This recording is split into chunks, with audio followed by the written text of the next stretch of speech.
Salam kerahiman. Hari ini 31 Desember 2020. Hari terakhir di tahun 2020. Nggak sangka ya, acara ini bisa terus berjalan dari 1 Mei sampai 30 Desember.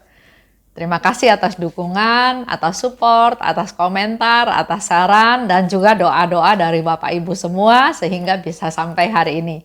Saya tetap berharap supaya besok-besok kita terus dapat melaksanakan acara ini dengan sebaik-baiknya dan buku diary ini bisa selesai sampai 30 April.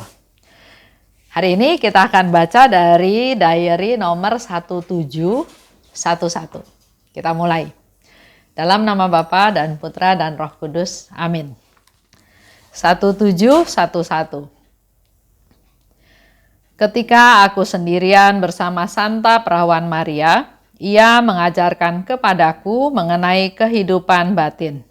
Ia berkata, kebesaran sejati suatu jiwa adalah mencintai Allah dan merendahkan diri di hadiratnya sambil melupakan dirinya sendiri sama sekali dan tidak mengandalkan suatu pun. Sebab Tuhan itu memang besar, tetapi ia sangat berkenan akan orang yang rendah hati. Ia selalu menolak orang yang sombong. Seperti tadi saya katakan, hari ini adalah hari terakhir di tahun 2020. Tahun yang spesial.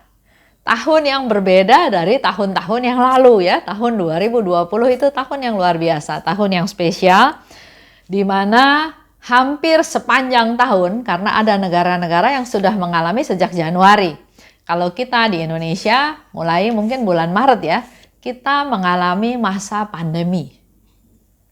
Yang sampai hari ini, hari terakhir di tahun 2020 pun masih belum selesai. Ada negara tertentu atau kota tertentu yang saya dengar ya, selama 1 bulan sudah tidak ada yang positif. Tapi kemudian dalam 2 hari berturut-turut jumlah yang positif COVID ada lebih dari 20 orang. Ada lagi di negara di Eropa, ada satu negara yang melarang penerbangan ke negara tersebut karena ternyata di negara tersebut, negara yang dituju itu ternyata mulai timbul gejala COVID-19 dengan gejala yang baru, dengan akibat-akibat atau dampak yang lebih berbahaya. Jadi masa pandemi ini belum selesai. Otomatis kita evaluasi, kita tahu kegiatan itu turun drastis. Begitu lockdown, begitu PSBB, begitu pembatasan, aktivitas semua harus stop. Kantor tutup, transportasi juga stop, semua kegiatan-kegiatan harus di stop untuk tujuannya supaya virus bahaya pandemi corona ini tidak makin menyebar. Tapi ternyata sampai hari ini pun belum selesai. Masih timbul lagi. Bahkan saya baca di India meningkat tajam, di Brasil, ya di beberapa tempat ya meningkat tajam. Bahkan di Indonesia pun yang tadinya bukan zona merah menjadi merah. Sehingga sekarang dibikin aturan ketentuan tidak boleh ada pesta Natal, pesta Tahun Baru yang terjadi kerumunan massa karena melalui analisa yang sudah terjadi, review, ternyata timbul klaster-klaster baru itu pada saat terjadi libur yang panjang. Jadi masa pandemi ini masih ada terus. Aktivitas menurun. Tapi beberapa bulan kemudian kita sudah mulai bisa punya relasi lagi, koneksi lagi dengan teman-teman yang lain melalui Zoom.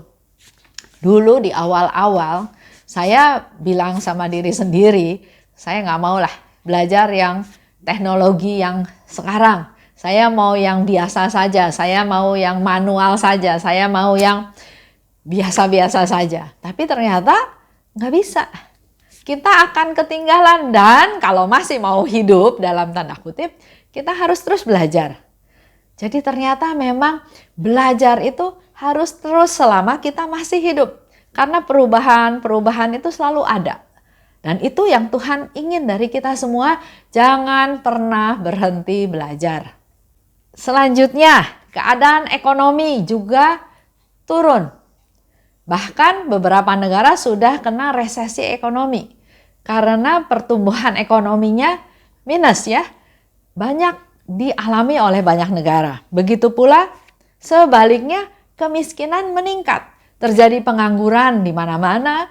Orang-orang yang lulus sekolah harusnya bisa ada lapangan kerja baru, bisa sekolah, sekarang nggak bisa sekolah karena nggak bisa kerja, karena semua kantor ditutup. Otomatis kemiskinan, persentase kemiskinan meningkat, persentase pengangguran juga meningkat. Di samping itu, relasi kita dalam komunitas, dalam kegiatan menurun karena nggak bisa ketemu muka, ya. Tapi sekarang bagus ada Zoom. Dengan sistem Zoom kita bisa saling nyapa. Walaupun tidak sempurna ya, karena ada gangguan suara, ada gangguan signal, bahkan juga ada gangguan dari kemampuan kita. Ada yang mengatakan, saya mau ngomong tapi kok suara saya nggak bisa keluar, nggak bisa kedengeran ya. Yaitu karena kita gaptek. Tapi dengan keadaan kita mau nggak mau harus belajar dengan cara hidup yang baru, dan makin lama kita juga akan makin familiar dengan apa yang ada. Apalagi yang kita tahu dalam keadaan di dunia selama tahun 2020 ini? Korupsi. Ternyata korupsi masih tinggi, bahkan makin merajalela, atau bahkan kalau saya lihat makin kasar ya. Jadi makin seenaknya melakukan korupsi, bahkan untuk hal-hal yang secara kemanusiaan harusnya itu tidak dilakukan. Kita semua dengar ya, ada korupsi di bansos. Saya nggak tahu hari ini progresnya sudah sampai mana, tapi itu uang negara yang diberikan kepada rakyat miskin yang tidak bisa makan, tidak bisa bekerja, tidak punya penghasilan karena masa pandemi ini. Tapi uang itu justru dikorupsi. Padahal kalau kita baca juga atau kalau kita dengar, banyak orang yang juga meninggal karena kelaparan. Meninggal bunuh diri karena masalah ekonomi. Saya ingat sekali lagi seorang ibu yang membunuh 3 anaknya hanya karena masalah ekonomi. Dia juga berusaha bunuh diri, tapi bisa ditolong. Tapi karena niatnya mau bunuh diri, akhirnya dia juga meninggal. Itu lihat ya, keadaan-keadaan di mana di sekitar kita banyak orang yang mengalami penderitaan yang susah karena dalam masa pandemi ini.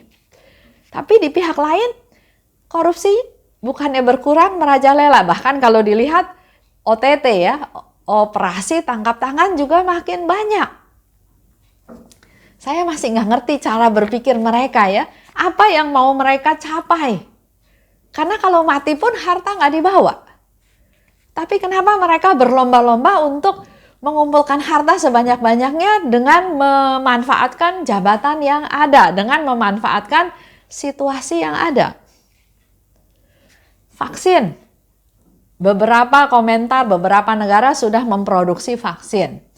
Bahkan saya salut dengan Presiden Indonesia yang mengatakan bahwa saya orang pertama yang akan menerima vaksin untuk membuktikan bahwa vaksin ini bagus, vaksin ini diperlukan untuk kita supaya kita tetap bisa survive, bisa hidup, bisa sehat, dan tidak menularkan penyakit ini kepada orang lain. Karena ada satu teman yang bilang ke saya begini, Bu, saya sakit COVID, tapi jangan ngomong-ngomong ya sama orang-orang. Saya bilang, kenapa? Justru kalau kamu sakit COVID, kamu harus kasih tahu orang lain supaya orang lain yang berinteraksi sama kamu berjaga-jaga supaya nggak ketularan. Dia bilang, jangan, karena kalau mereka tahu saya COVID, nanti usaha saya nggak laku, jualan saya nggak laku. Saya bilang, aduh sekarang jangan mikirin jualan, kamu mikir sehat dulu. Dan kalau kamu sayang sama orang sekitar, kamu harus kasih tahu supaya orang lain gak ketularan.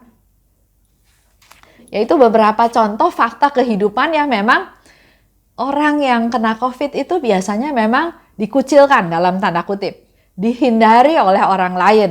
Padahal bukan dia juga yang maunya kena COVID ya. Tapi kalau kita sudah kena, kita harus declare, kita harus kasih tahu ke orang-orang bahwa saya kena. Supaya jangan menularkan pada orang lain.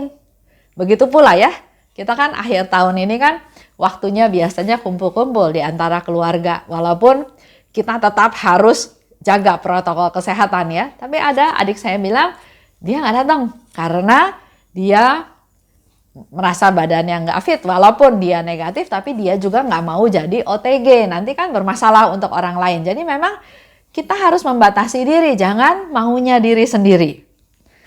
Mudah-mudahan vaksin ini bisa sungguh-sungguh bermanfaat supaya masa pandemi ini bisa segera berakhir. Kita berharap ya. Apalagi yang kita tahu kita alami di tahun 2020 ini, bencana alam, banjir, rob ya. Daerah-daerah tertentu yang nggak pernah kena banjir, sekarang banjir. Saya pernah dengar di TV, ada ibu marah-marah karena ternyata rumahnya kebanjiran. Selama ini dia nggak pernah kena banjir, sekarang banjir ya. Gunung meletus, kebakaran hutan. Banyak sekali kejadian-kejadian bom bunuh diri masih ada. Negara-negara yang berperang masih ada ya. Betapa dunia ini menderita, betapa manusia di dalam dunia ini menderita, khususnya anak-anak kecil yang nggak tahu apa-apa, yang orang-orang dewasanya perang, dia nggak tahu apa-apa, dia kena bom, dia menderita kemiskinan, menderita kurang gizi, mati karena kelaparan, dan banyak hal yang dia alami yang harusnya dia sebagai anak-anak mendapatkan hak untuk hidup, untuk dipelihara, untuk sehat, untuk sekolah ya. Tapi itu semua hilang semua. Anak-anak ini nggak bisa menikmati hal tersebut. Kematian meningkat ya, udah pasti otomatis dengan adanya pandemi ini jumlah kematian meningkat. Bahkan yang meninggal dengan tidak siap dalam tanda kutip juga banyak. Sehingga banyak para pastor, kita juga banyak mendengar ya, juga sering ikut live streaming berdoa untuk mereka-mereka yang meninggal mendadak. Berdoa untuk mereka-mereka yang meninggal karena COVID-19. Mungkin mereka nggak ada persiapan, belum menerima sakramen perminyakan. Di saat-saat terakhir mereka nggak bisa ketemu dengan keluarga, nggak bisa ada saling pesan atau saling mengampuni, saling memaafkan, nggak ada. Tiba-tiba dalam beberapa hari hilang gitu aja. Kematian meningkat. Perceraian ternyata juga meningkat. Saya berpikir awalnya pada waktu masa pandemi mulai, di mana kita di rumah saja, maka relasi-relasi suami dan istri, atau orang tua dan anak, atau menantu dan mertua yang kalau kebetulan tinggal satu rumah, itu saatnya memperbaiki relasi, menjadi lebih baik. Tapi ternyata bukan relasi yang diperbaiki, tapi malah loncat ke satu kesimpulan cerai. Sehingga tingkat perceraian meningkat. Mungkin dulu-dulu suami istri itu udah nggak cocok, tapi karena pergi pagi pulang sore, pergi pagi pulang malam karena sama-sama bekerja, maka konfliknya jarang terjadi.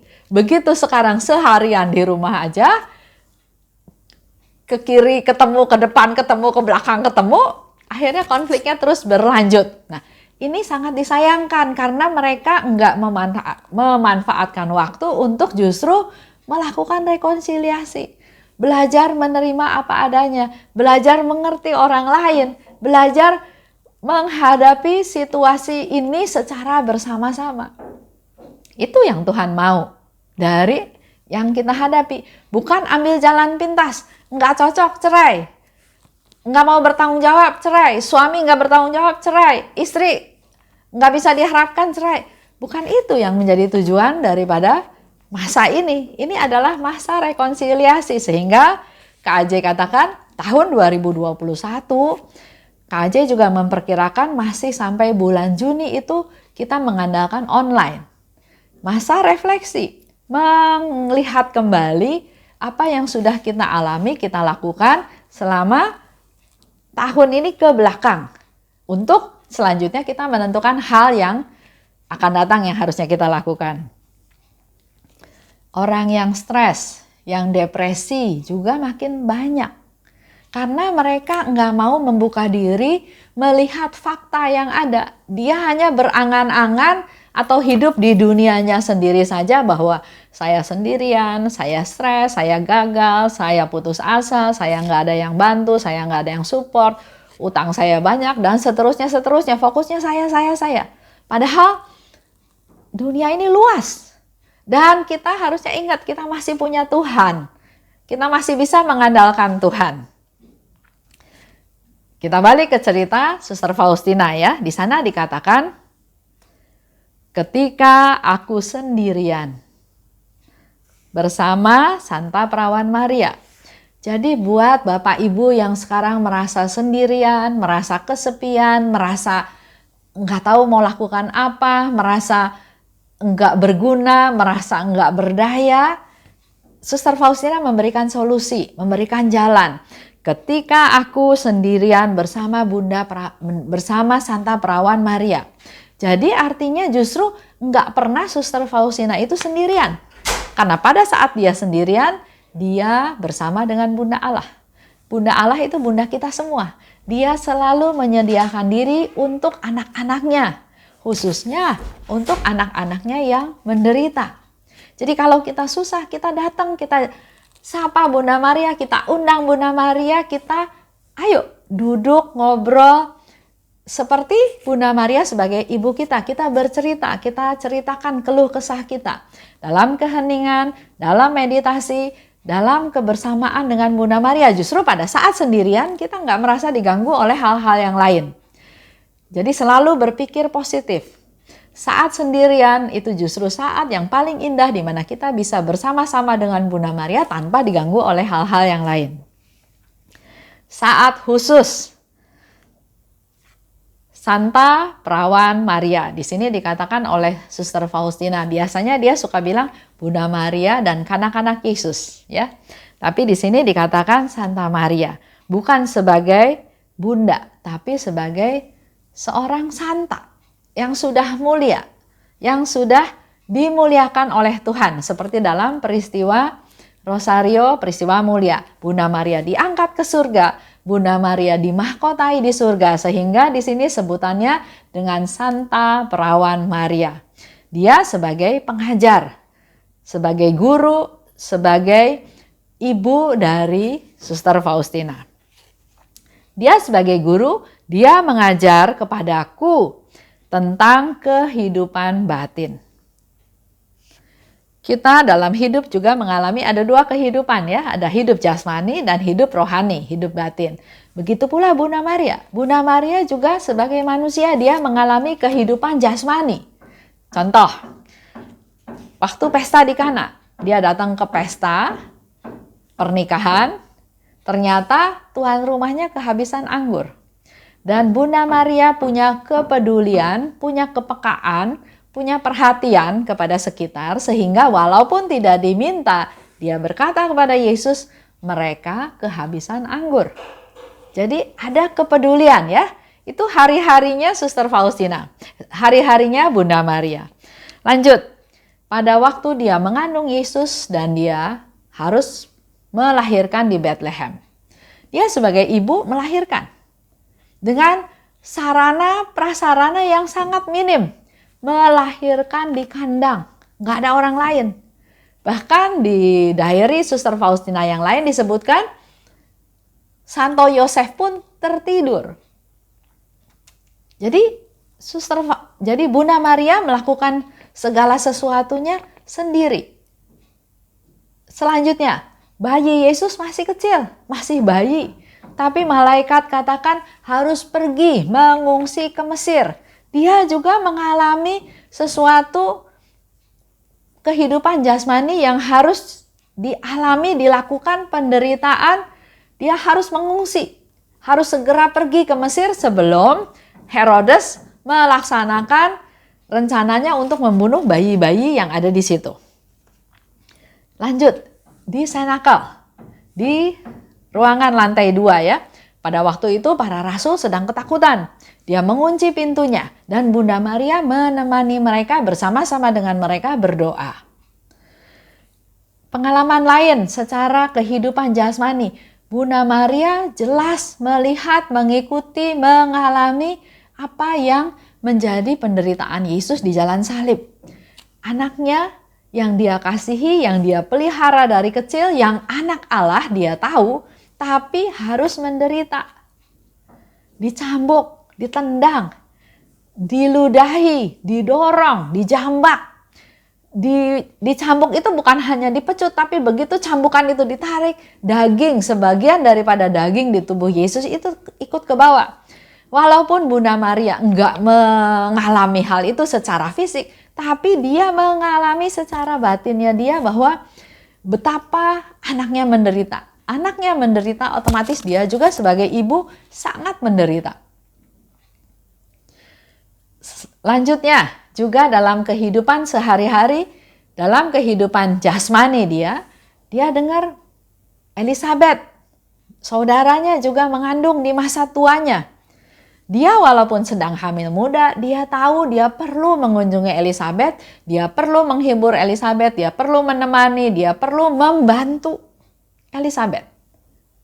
Ya, jadi inilah kehidupan jasmani yang juga dilakukan oleh Bunda Maria dalam kehidupannya sehari-hari. Perjuangan hidup, jatuh bangun itu terus ada. Dijalanin. Nah, kalau bicara dengan kehidupan batin, di situ Bunda Maria memberikan satu contoh atau satu statement ya, mengatakan bahwa kebesaran sejati suatu jiwa adalah mencintai Allah. Jadi kalau kita mau punya kebesaran sejati, maka yang pertama dilakukan adalah mencintai Allah dengan cara melaksanakan kehendaknya. Kedua, merendahkan diri di hadiratnya. Jangan sombong, jangan sok saya ini, bisa itu, hebat, pinter. Jangan sombong.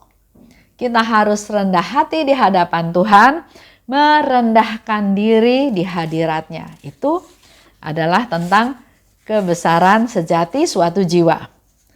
Merendahkan diri artinya kita melupakan diri sendiri. Jangan berpikir saya siapa? Ya, saya orang hebat, orang terkenal, orang berkuasa. Tapi kita harus melupakan diri sendiri. Saya ini bukan siapa-siapa. Saya ini orang papa, saya ini manusia berdosa, saya ini tidak bisa apa-apa. Dan tidak mengandalkan suatu pun. Jangan mengandalkan kemampuan diri sendiri. Contoh ya, beberapa hari yang lalu saya diminta untuk membawa renungan di salah satu komunitas kerahiman ilahi di Medan. Nah, ini yang cerita salah satu pengurusnya. Dia cerita sama saya bahwa baru sekali ini saya, Bu Esther, minta berdoa pada Tuhan untuk menyetop jumlah peserta yang ikut acara Zooming. Dia bilang karena minggu lalu jumlah yang ikut itu sekitar 40-50 orang. Jadi waktu acara saya itu dia juga nggak memperkirakan bahwa dengan limit yang 100 orang itu harusnya cukup. Pada saat itu dia bilang angkanya sudah 92 orang yang ikut. Wah, dia sudah ketakutan, dia sudah khawatir kalau nanti ternyata lebih dari 100. Ada yang nggak bisa ikutan, nanti ada orang komplain, orang marah, dan dia juga jadi malu. Karena dia sudah mengundang teman-temannya untuk ikutan. Jadi pada saat itu dia bilang saya berdoa pada Tuhan, Tuhan stop peserta yang ikutan katanya gitu ya. Jadi dia bilang dia baru satu kali itu berdoa seperti itu selama ini. Jadi saya bilang balik, Pak, kenapa Bapak minta stop? Bapak harusnya berdoa, serahkan pada Tuhan, mengandalkan Tuhan, terserah Tuhan. Mau jadinya berapa ya itu biar karyanya Tuhan, jangan kita stop. Dia berdoa seperti itu karena dia berpikir dari sisi saya ya. Waduh, saya cuma sediain 100. Kalau lebih dari 100 gimana? Kalau ada orang mau masuk terus nggak bisa masuk, limitnya nggak ada, nanti kan orang itu tersinggung. Nanti orang itu kan marah. Jadi dia berdoa, Tuhan stop aja, jangan kirim orang lagi. Jadi dia masih mengandalkan pikirannya dia mengandalkan apa yang masih ada di dalam kemampuannya dia. Sehingga dia berdoa seperti itu. Nah, di sini dikatakan oleh Bunda Maria, kebesaran suatu jiwa adalah kalau tidak mengandalkan suatu pun. Jadi hanya mengandalkan Tuhan. Terserah Tuhan. Kalau Tuhan jadi lebih dari 100, Tuhan juga pasti punya maksud. Kalau Tuhan memang mau stop, ya biar Tuhan stop. Tapi kita jangan mengatur Tuhan. Ya, ini sedikit cerita ya. Dimana kita sering berdoa, kita sering bilang, Yesus, Engkau andalanku. Yesus, Engkau andalanku. Tapi kita sering terjebak dalam urusan-urusan kecil yang justru enggak mengandalkan Tuhan. Mengandalkan diri sendiri. Selama saya masih bisa melakukan action, saya action. Jadi masih mengandalkan diri sendiri. Sebab, di sini dikatakan lagi lebih lanjut, Tuhan itu memang besar. Tapi Ia sangat berkenan akan orang yang rendah hati. Kita di hadapan Tuhan harus menjadi orang yang rendah hati. Dan Ia selalu menolak orang yang sombong. Harus kita ingat ya. Tuhan itu selalu berkenan pada orang yang rendah hati. Nah, di akhir tahun 2020 ini, selama 1 tahun ini, dalam tanda kutip, dalam masa pandemi ini, kita kan dibuat dalam tanda kutip menjadi orang-orang yang seolah-olah tidak berdaya. Tidak bisa beraktivitas dengan biasa, tidak bisa menjalankan usaha seperti biasa, tidak bisa melakukan ini, melakukan itu, tapi di rumah saja, semuanya dibatasi. Nah, pertanyaannya, setelah 1 tahun ini, apakah kita sudah menjadi rendah hati? Coba ya, sebelum hari ini lewat, review lagi. Kalau perlu Bapak Ibu dengerin lagi video menggali rahmat ini yang bulan November. Itu dalam bulan November khusus bicara tentang kerendahan hati. Pertanyaannya, apakah saya sudah rendah hati? Rendah hati yang bagaimana? Rendah hati yang menurut kacamata saya? Atau rendah hati yang Tuhan kehendaki? Kita juga harus belajar, perlu belajar dari Yesus yang lemah lembut dan rendah hati. Jadi kerendahan hati ini perlu diikuti dengan kelemah lembutan.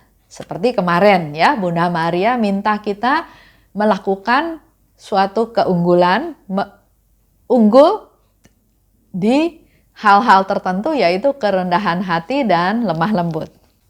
Kita coba review ya beberapa hal untuk menjadi mungkin satu evaluasi kita masing-masing. Rendah hati itu adalah tidak merasa paling benar. Harus mau berubah. Orang yang rendah hati, orang yang mau berubah. Orang yang mau mendengar nasihat atau teguran dari orang lain. Orang yang rendah hati adalah orang yang selalu mempraktekkan firman Tuhan. Orang yang rendah hati itu adalah orang yang bersedia ditegur. Nggak sakit hati, nggak marah, nggak kecewa kalau ditegur. Orang yang rendah hati itu orang yang mau mendengarkan orang lain. Kalau orang itu lebih tua, lebih hebat, kadang kita mau dengar ya. Tapi kalau yang ngomong sama kita orang lebih muda atau anak-anak, kita nggak mau pedulikan mereka ya. Padahal bisa saja Tuhan pakai mereka untuk menasehati kita. Orang yang rendah hati itu adalah orang yang sabar. Orang yang rendah hati, orang yang tidak mudah marah, tidak mudah emosi. Orang yang rendah hati, orang yang memberi perhatian pada orang lain. Orang yang rendah hati, orang yang menganggap orang lain lebih penting dari saya. Orang yang rendah hati, orang yang gak bela diri. Ada banyak contoh dari Suster Faustina ya. Dia berusaha tidak melakukan pembelaan diri terhadap dugaan-dugaan orang lain. Orang yang rendah hati, orang yang mau berkurban untuk orang lain. Orang yang rendah hati itu juga orang yang tidak memaksakan kehendak. Saya mau ini, saya mau itu, ya. Orang yang rendah hati adalah orang yang berani mengambil resiko menegur orang lain, tapi dengan tujuan kasih, bukan dengan tujuan untuk menunjukkan kehebatan saya, kepintaran saya, kelebihan saya. Ya, karena saya mengasihi dia, maka saya mengambil resiko untuk mungkin dibenci, tapi lakukan itu dengan kasih. Karena menegur orang dengan kasih juga termasuk dalam perbuatan belas kasih. Orang yang rendah hati adalah orang yang enggak sok pinter, enggak sok tahu, tapi justru menganggap orang lain itu lebih dari kita. Dan saya mau tutup pertemuan hari ini dengan ajakan, tawaran, mari kita buat resolusi pada tahun 2021 untuk menjadi orang yang rendah hati, untuk menjadi orang yang berkenan kepada Tuhan.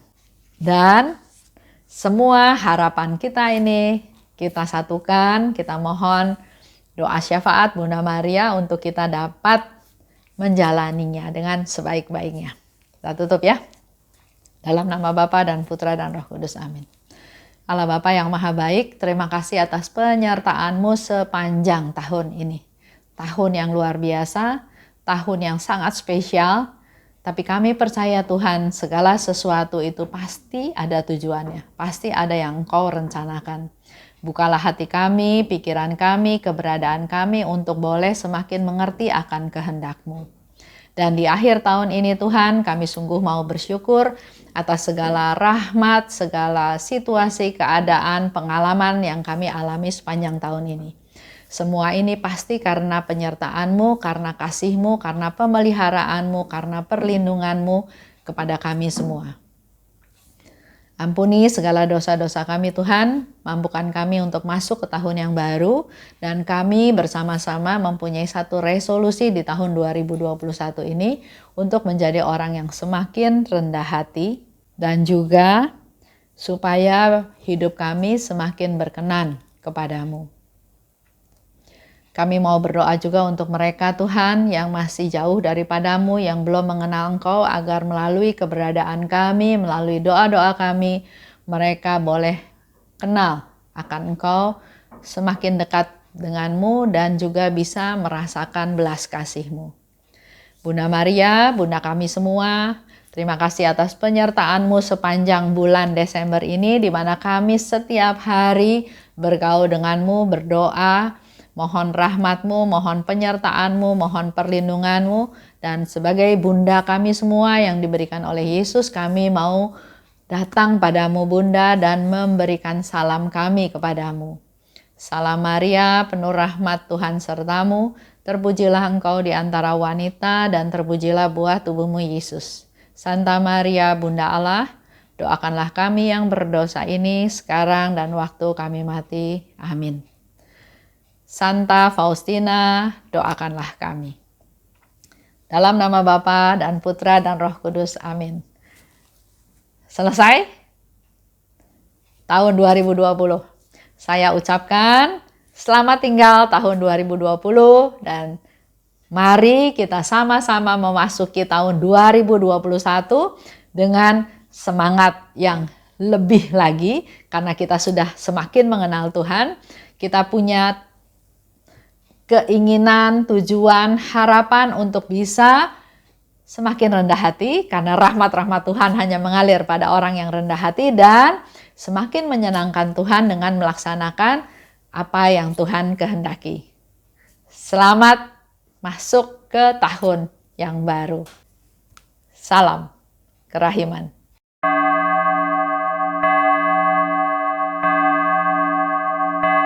Hatiku dipenuhi sukacita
hatiku